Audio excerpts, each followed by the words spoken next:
एक कथा के अनुसार अक्षुत्र के युद्ध क्षेत्र को सेनाओं के आगमन के लिए तैयार किया जा रहा था। उन्होंने हाथियों का इस्तेमाल पेड़ों को उखाड़ने और जमीन साफ करने के लिए किया। एक पेड़ पर एक गोरखा ने चार साथ रहती थी। जब उस पेड़ को उखाड़ा जा रहा था तो उसका घोंसला जमीन पर गिर गया, लेकिन वो उसकी संतान अनहोनी से बच गई। लेकिन वो अभी बहुत छोटे होने के कारण उड़ने में असमर्थ थे। भयभीत गौरिया मदद के लिए यहाँ वहाँ देखती रही। तभी उसने कृष्ण को अर्जुन के साथ आते देखा। उसने श्री कृष्ण के रथ तक पहुँचने के लिए अपने छोटे पंख फड़फड़ाए और किसी प्रकार भी श्री कृष्ण के पास पहुँच कर कहा, हे कृष्ण, कृपा मेरे बच्चे को बचाए, क्योंकि लड़ाई शुरू होने पर उन्हें कल कुचल दिया जाएगा। भगवान बोले, मैं तुम्हारी बात सुन रहा हूँ, लेकिन मैं प्रकृति के कानून में हस्तक्षेप नहीं कर सकता, दखल अंदाजी नहीं कर सकता।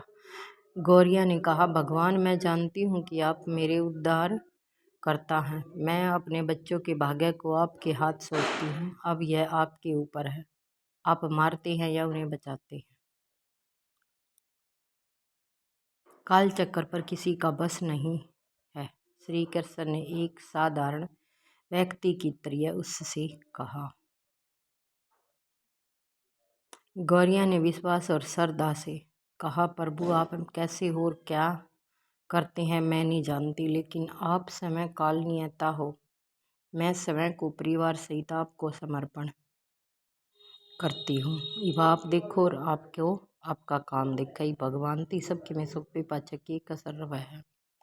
कसर तो जब रवा है, दुखी तो हम जब वहाँ जब अपने हाथ में सबके में ठा लिया। हाँ, भगवान बोले, अपने घोंसले में 3 सप्ताह के लिए भोजन का संग्रह करो।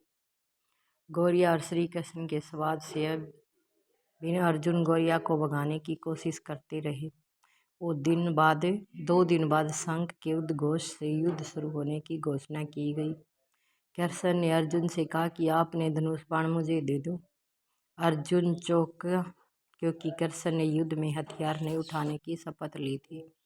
साथ ही अर्जुन मानता था कि वह सबसे अच्छा धनुर्धर है। मुझे आज्ञा दे। भगवान अर्जुन ने दृढ़ विश्वास के साथ कहा, मेरे तीरों के लिए कुछ भी अभेद नहीं है।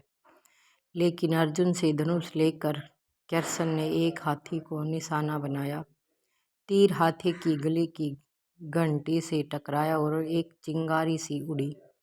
अर्जुन ये देखकर अपनी हंसी नहीं रोक पाया कि श्री कृष्ण एक आसान सा निशाना चूक गए। क्या मैं प्रयास करूं? उसने स्वयं को प्रस्तुत किया।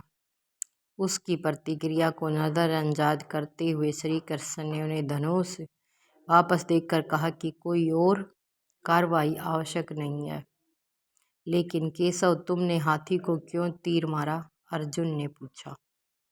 क्योंकि इस हाथी ने उस गौरिया के आश्रय उसके घोंसले को, जो कि एक पेड़ पर था, उसको गिरा दिया था।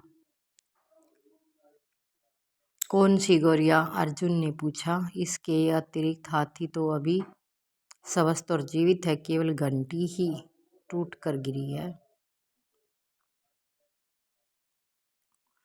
श्री कृष्ण ने उस शंख फूंकने का निर्देश दिया।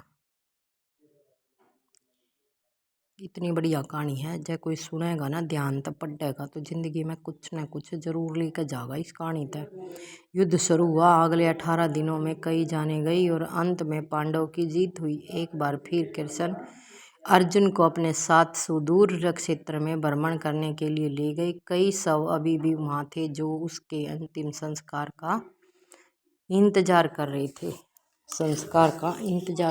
थे। कृष्ण एक निश्चित स्थान पर रुके और एक घंटी, जो कि हाथी पर बांध दी जाती थी, उसे देखकर विचार करने लगा। अर्जुन, क्या मेरे लिए यह घंटी उठाकर एक तरफ रख दोगे?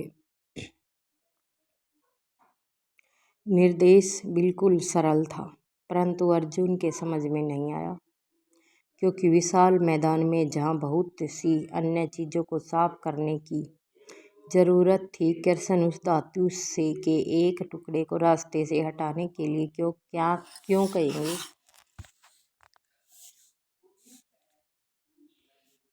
उसके प्रश्नवाचक दृष्टि से उनकी ओर देखा। हाँ, यह घंटी, श्री कृष्ण ने दोहराया, वही घंटी है जो हाथी की गर्दन पर पड़ी थी और मैंने तीर मारा था।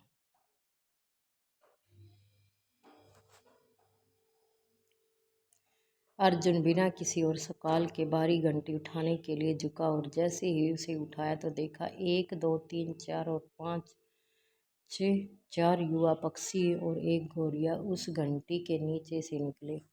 बाहर निकलने के माँ और छोटे पक्षी श्री कृष्ण के इर्द गिर्द मंडराते हुए बड़े आनंद से उनकी परिक्रमा करने लगे। 18 दिन पहले घंटी काटी गई एक घंटी ने पूरे परिवार की रक्षा कर दी। मुझे क्षमा कर हे कृष्ण, अर्जुन ने कहा, आपको मानव शरीर में देखकर और सामान्य मनुष्यों की तरह व्यवहार करते हुए मैं भूल गया था कि आप वास्तव में कौन हैं। हम भी तब तक इस घंटी रूपी घर में परिवार के साथ अन्न जल ग्रहण करते हुए प्रभु के प्रति आस्था रखते हुए विश्वास करें जब तक ये हमारे लिए उठाई न जाए।